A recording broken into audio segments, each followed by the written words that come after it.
আসসালামু আলাইকুম প্রিয় দিনী ভাই ও বোনেরা, আজকের এই হাদিস থেকে আমরা জানতে পারব ফজরের নামাজের ফজিলত। নামাজ ইসলামের অন্যতম স্তম্ভ। 5 ওয়াক্ত নামাজই প্রত্যেক মুসলমানের জন্য ফরজ।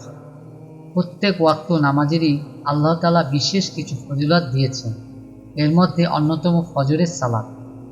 নামাজ কায়েম করো সূর্য ডুবে পড়ার পর থেকে রাতের অন্ধকার পর্যন্ত, এবং কায়েম করো ফজরের নামাজ।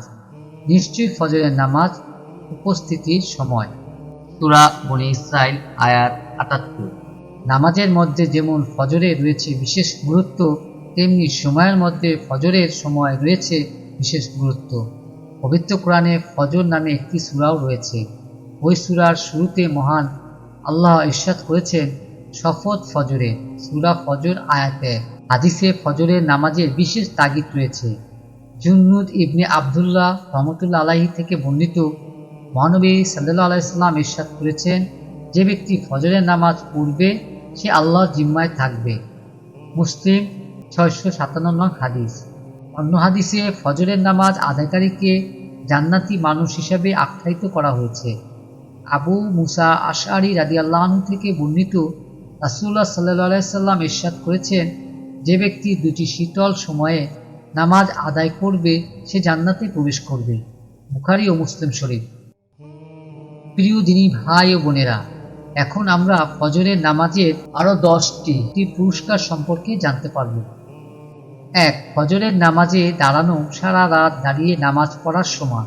যে ব্যক্তি জামাতের সাথে এশার নামাজ আদায় করল সে যেন অর্ধেক রাত জেগে নামাজ পড়ল, আর যে ব্যক্তি ফজরের নামাজ জামাতের সাথে পড়ল সে যেন পুরো রাত জেগে নামাজ পড়ল। মুসলিম শরীফ। ২. যে ব্যক্তি ফজরের নামাজ পড়বে সে আল্লাহর জিম্মায় থাকবে। মুসলিম শরীফ। ৩. ফজরের নামাজ কিয়ামতের দিন নূর হয়ে দেখা দিবে। যারা রাতের আঁধারে মসজিদের দিকে হেঁটে যায় তাদেরকে কিয়ামতের দিন পরিপূর্ণ নূর প্রাপ্তির সুসংবাদ দাও। আবু দাউদ। ৪. সরাসরি জান্নাতি প্রাপ্তি। যে ব্যক্তি 2 শীতল নামাজ পড়বে জান্নাতে প্রবেশ করবে, আর 2 শীতল নামাজ হলো ফজর ও আসর। বুখারী শরীফ। ৫. রিজিকের বরকত আসবে। আল্লামা ইবনুল কাইয়ুম রহমতুল্লাহ আলাইহি বলেছেন, সকালবেলার ঘুম ঘরে রিজিক আসতে বাধা দেয়, কেননা তখন রিজিক বন্টন করা হয়। ৬. ফজরের নামাজ পড়লে দুনিয়া ও আখিরাতের সেরা বস্তু অর্জিত হয়ে যাবে।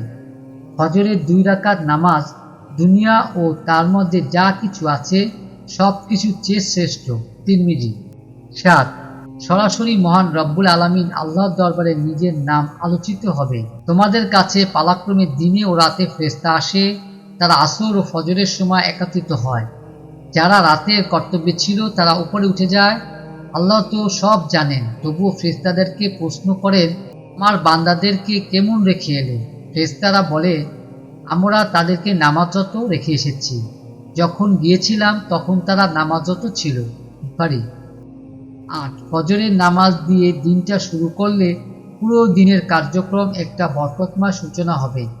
প্রিয় নবী সাল্লাল্লাহু আলাইহি ওয়াসাল্লাম বলেছেন, হে আল্লাহ, আমার উম্মতের জন্য তার সকাল বেলার বরকত দান করুন। তিরমিজি। ৯. ফজরের নামাজ মুনাফিকদের জন্য কঠিন হয়, ঈমানদারের জন্য সহজ হয়। অতএব ফজরের নামাজে হাজির হওয়া ঈমানদারের পরিচয়। ১০. নিয়মিত ফজরের নামাজ আদায় করলে জাহান্নাম থেকে মুক্তির পরোয়ানা পাওয়া যাবে। আজকে আমরা যে হাদিসগুলো শুনলাম, এই হাদিসগুলো আমরা আমাদের আমলে নিয়ে আসব। আমরা নিজেরা আমল করব এবং অপর ভাই ও বোনের কাছে পৌঁছে দেব ইনশাআল্লাহ। আবার দেখা হবে পরবর্তী আরেকটি ভিডিওতে। সে পর্যন্ত সবাই ভালো থাকবেন, সুস্থ থাকবেন। আমাদের চ্যানেলটি সাবস্ক্রাইব করে পাশে থাকবেন। আল্লাহ হাফেজ।